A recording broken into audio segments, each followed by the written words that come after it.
Okay, so a lot has happened over the NFL this weekend. The Buffalo Bills fired their coach, and their fans are still crying. I've never seen a fan base just whine and complain about a game and about the playoff losses. It's like everything that I mean, they're like these spoiled kids that if everything doesn't go completely their way, then they blame the refs and they want rule changes. If one thing doesn't go completely their way, then it's a conspiracy against them, and it's lame. It's loser mentality.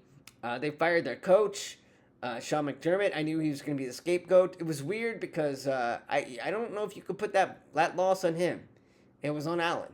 And the only one who seems to be taking accountability for that is Josh Allen, because God knows nobody in the media will blame him for that because he's freaking Superman or whatever.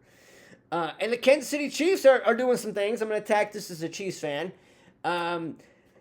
So, with the Chicago Bears loss, and man, and again, that was another crazy game. We got the full Caleb Williams experience there. The Chiefs wasted no time in bringing in their new offensive coordinator. And by new offensive coordinator, I mean old one, which is Eric Bieniemy. EB's back. And I'm torn. I'm torn because I wanted somebody who was going to come in and have a fresh new scheme and concepts. And maybe even call a play or two. But Andy will never allow that to happen.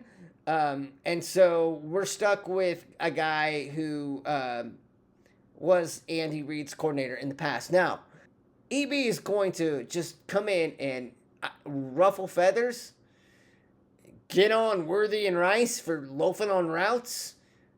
I mean, from 2018 to 2022, when Eric Bieniemy was the coordinator, the offense was great. It was humming, and it was good. It was constantly in the top 5 in the league, top 4 in the league.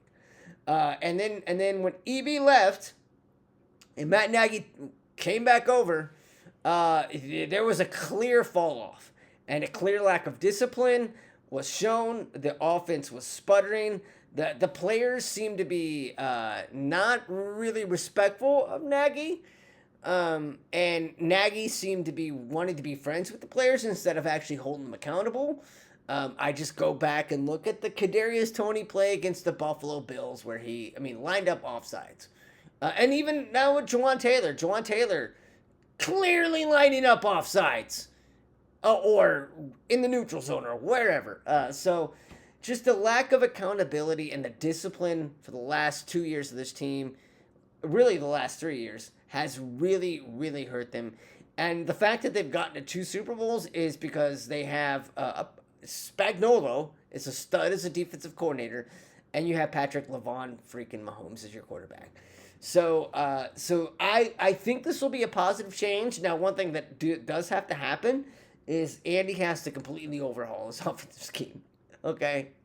They need to overhaul the complete offensive scheme, and maybe with Eric Bieniemy as a running back and running backs coach, and also with that him being under Ben Johnson for the Chicago Bears last year, he'll bring in some fresh ideas for the running game, because God knows that running game was atrocious, and a lot of it had to do with the schemes. A lot of it had to do with Isaiah Pacheco just running straight up a guy's butt. The more that I'm talking through it, originally I was kind of upset because it was just like, Andy's not going to go out of his tree. It's going to be the same old RPO stupid crap. But then I thought about it. I was like, no, when EB was here, the offense was fine. It was great. It wasn't the problem. But clearly the offense needs Eric Bieniemy and his discipline. And so, listen, hey, the bad cop is back, man. He ain't trying to be your friend, man. He ain't trying to be your friend.